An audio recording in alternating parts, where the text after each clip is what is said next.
9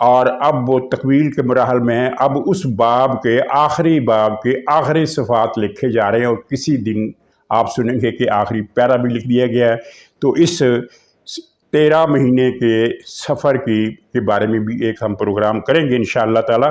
تو بہرحال 28 مئی کے روز کی شام لبرٹی چوک میں مسلم لیگ نے جلسہ کیا یوم تکبیر کا، اور یوم تکبیر کا نام سن کر پی ٹی آئی کا حامی اس طرح ان کو جلاب لگتے ہیں جیسے لا حول ولا قوت الا باللہ العلی العظیم پڑھنے سے شیطان کو جلاب لگتے ہیں۔ لبرٹی چوک میں ان کا جلسہ ہوا، زبردست جلسہ تھا۔ یوں کہنا چاہیے کہ مریم نواز نے، ان ظالموں نے، مسلم لیگ کے ان ظالموں نے عمران خان سے اس کی طاقت کے سب سے بڑے مرکزی مظہر لبرٹی چوک کو بھی عمران خان سے چھین لیا۔ اور لبرٹی چوک وہ علاقہ ہے جس کے چاروں طرف عمران خان کے حامیوں کا غلبہ ہے، یعنی ایلیٹ کلاس کا، جو لاہور کی جو ایلیٹ کلاس ہے وہ ساری مرتکز ہے، کنسنٹریشن ان کی اسی علاقے میں ہے، یہ جو لبرٹی کے آس پاس ہے۔ اور لبرٹی کا مظاہرہ ان کے ایک رنگین قسم کا میلہ ہوتا تھا، ایک تفریحی قسم کی پکنک ہوتی تھی، ایک ڈیٹنگ کا سینٹر ہوتا تھا۔ تو اب لبرٹی چوک میں کل جو آپ نے دیکھا وہ ان چیزوں میں سے کوئی نہیں تھا، وہاں نہ میلہ تھا نہ ٹھیلا تھا، صرف جلسہ تھا، اور پرجوش جلسہ تھا لیکن منظم جلسہ تھا۔ اور عورتوں کے حوالے سے جو کچھ لبرٹی چوک میں پہلے سننے کو ملتا تھا وہ مسلم لیگ کے جلسے میں آپ کو سننے کو نہیں ملا۔ مریم نواز صاحبہ نے زبردست تقریر کی، لیکن میرا موضوع وہ تقریر ہے یا نہ پروگرام۔ 28 مئی کا ذکر 28 مئی کے حوالے سے آنا ضروری تھا، وہ میں نے کر دیا۔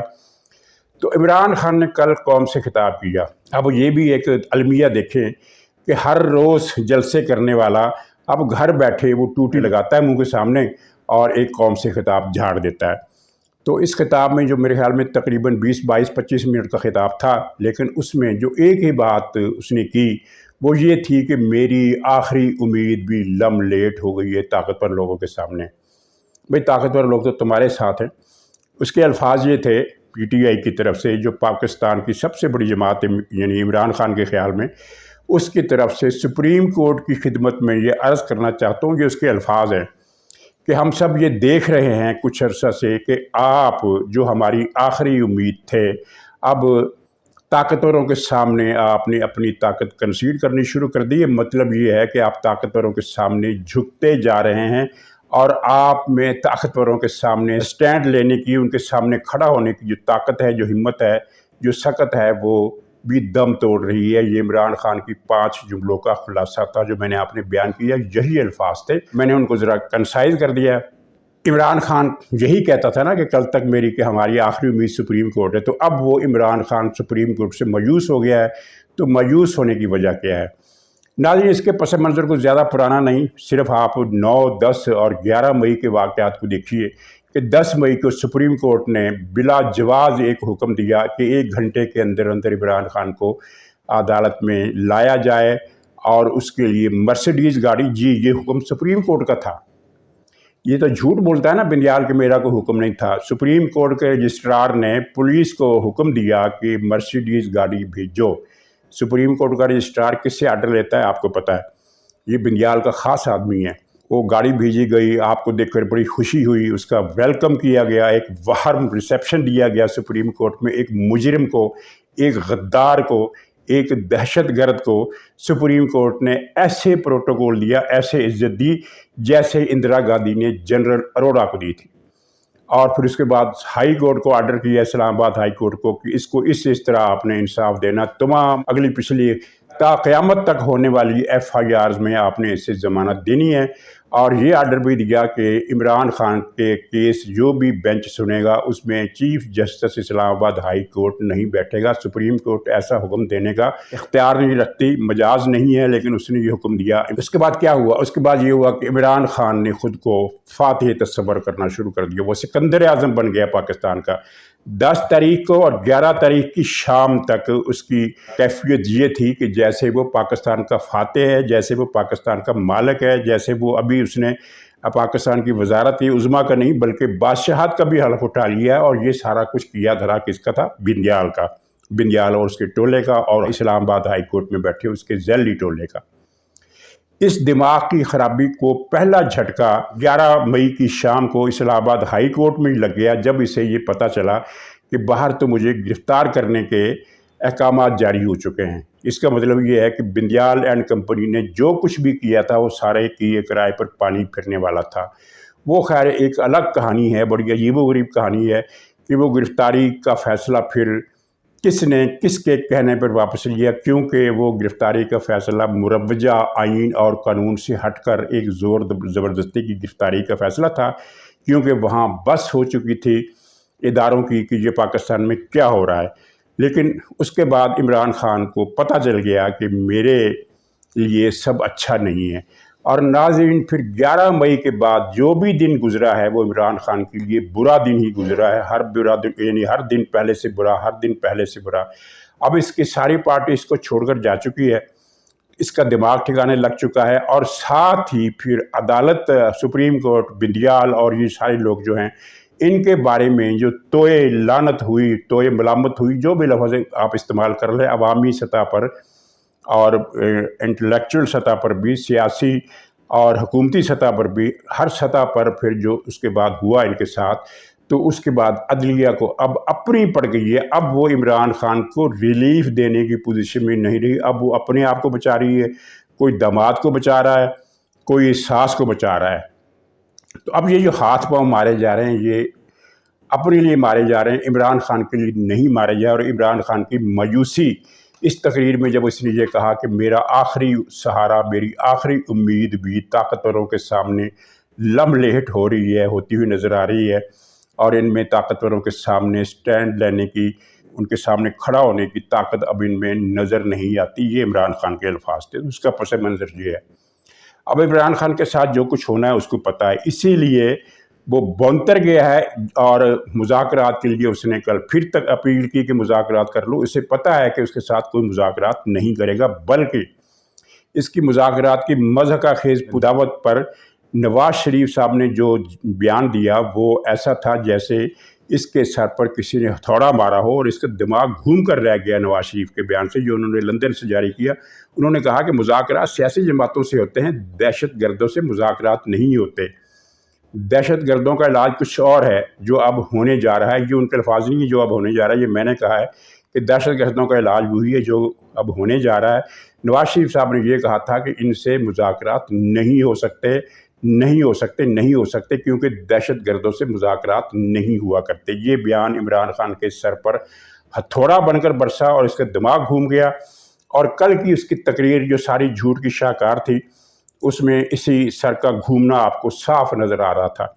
ناظرین، اس سے پہلے 2 دن پہلے کی بات ہے، رانا ثناء اللہ کی پریس کانفرنس سے 2 دن پہلے کی بات ہے، جس کی کچھ چیزیں رپورٹ ہو گئی ہیں، کچھ رپورٹ نہیں ہوئی۔ وہ اس نے ایک زوم کانفرنس کی اپنے سوشل میڈیا کے سیل والوں سے، اور اس میں اس نے یہ کہا کہ آپ نے فوج اور پولیس کو ہٹ کرنا ہے، اور ہٹ اس طرح کرنا ہے کہ آپ نے ایک منظم کمپین چلانی ہے جس میں آپ نے یہ بتانا ہے کہ پولیس والے جیلوں میں خواتین کے ساتھ جنسی زیادتی کر رہے ہیں، بلکہ ریپ کے واقعات بھی کر رہے ہیں، اور یہ سارا کچھ آپ نے بتانا ہے، اور کس طرح بتانا ہے یہ بھی عمران خان نے بتایا اس زوم کانفرنس میں کہ ویڈیو ڈھونڈیں، اور جو ویڈیو آپ کو ملے کسی بھی دور کی ملے، بہت زیادہ 25 سال پرانی نہ ہو، لیکن 4 5 6 سال میں جو بھی آپ کے پاس وہ ویڈیو، اور ایسی ویڈیو مل جاتی ہیں۔